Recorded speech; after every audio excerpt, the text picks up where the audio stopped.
Hello friends, ओम श्री गणेशाय नमः। आप सभी का स्वागत है आपके अपने यूट्यूब चैनल पर। फ्रेंड्स, आज हम आपको इस वीडियो में बताने जा रहे हैं गंगा दशहरा की व्रत कथा, जिसको सुनने मात्र से तीनों लोकों से प्राप्त होगी धन संपत्ति और वैभव, और हर कष्ट दूर करेंगे ब्रह्मा विष्णु और महेश, और गंगा स्नान का पुण्य। फ्रेंड्स, वीडियो शुरू करने से पहले आपसे रिक्वेस्ट है, अगर आप हमारे चैनल पर नए हैं और आपने अभी तक चैनल को सब्सक्राइब नहीं किया है तो प्लीज सब्सक्राइब कीजिएगा चैनल को, साथ ही प्रेस कीजिएगा बेल आइकन को, जिससे नए वीडियो से रिलेटेड नोटिफिकेशन आपको तुरंत प्राप्त हो सके। और वीडियो पसंद आने पर वीडियो को लाइक और शेयर जरूर कीजिएगा, ताकि सभी भक्तों को इस वीडियो का लाभ प्राप्त हो सके। और कमेंट बॉक्स में जय गंगा मैया जरूर लिखिएगा। ज्येष्ठ मास की शुक्ल पक्ष की दशमी को गंगा दशहरा मनाया जाता है। इस दिन सुबह सवेरे गंगा स्नान करते हैं और गंगा जी में दूध तथा बताशे चढ़ाकर गंगा जी की पूजा की जाती है। और इस दिन शिवलिंग की पूजा का विधान भी है। फ्रेंड्स, अब आइए प्रारंभ करें गंगा दशहरा की कथा। प्राचीन समय में अयोध्या में सगर नाम के राजा राज करते थे। उनकी दो रानियां थी, केशनी और सुमति। केशनी से अंशुमान नामक पुत्र हुआ और सुमति से 60,000 पुत्र हुए। एक बार राजा सगर ने अश्वमेघ यज्ञ किया। यज्ञ की पूर्ति के लिए घोड़ा छोड़ा। यज्ञ को भंग करने के इरादे से इंद्रदेव घोड़े को कपिल मुनि के आश्रम में बांध आते हैं। राजा यज्ञ के घोड़े को ढूंढने के लिए अपने 60,000 पुत्रों को भेजते हैं। घोड़े को ढूंढते हुए वह कपिल मुनि के आश्रम में पहुंचते हैं और घोड़े को वहां बंधा पाते हैं। उस समय कपिल मुनि तपस्या कर रहे थे। राजा के पुत्रों ने कपिल मुनि को चोर चोर कहकर पुकारना शुरू किया।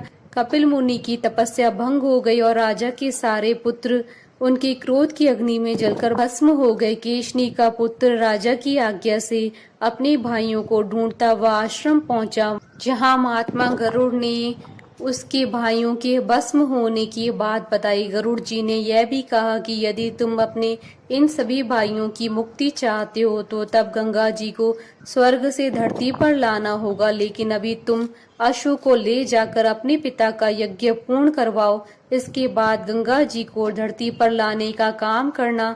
अंशुमान यज्ञ मंडप में घोड़े को ले जाता है और राजा सगर से सारी बात कहता है। और महाराज सगर की मृत्यु के बाद अंशुमान गंगा जी को पृथ्वी पर लाने के लिए तप करते हैं, लेकिन वह सफल नहीं होते। उनकी मृत्यु के पश्चात उनका पुत्र दिलीप भी गंगा जी को लाने के लिए तपस्या करता है, लेकिन उसे भी सफलता नहीं मिलती। अंत में दिलीप के पुत्र भागीरथ गंगा जी को पृथ्वी पर लाने के लिए गोकर्ण तीर्थ में जाकर गंगा जी को प्रसन्न करने के लिए कठोर तप करते हैं। तपस्या करते करते जब कई वर्ष बीत जाते हैं, तब ब्रह्मा जी प्रसन्न होते हैं और गंगा जी को पृथ्वी पर ले जाने का वरदान देते हैं। अब समस्या यह थी कि ब्रह्मा जी के कमंडल से निकलने के बाद गंगा जी के वेग को कौन संभालेगा। ब्रह्मा जी कहते हैं कि भूलोक पर भगवान शंकर के अतिरिक्त कोई नहीं है जो गंगा जी के वेग को संभाल सके। भागीरथ जी ने पैर के एक अंगूठे पर खड़े होकर भगवान शंकर की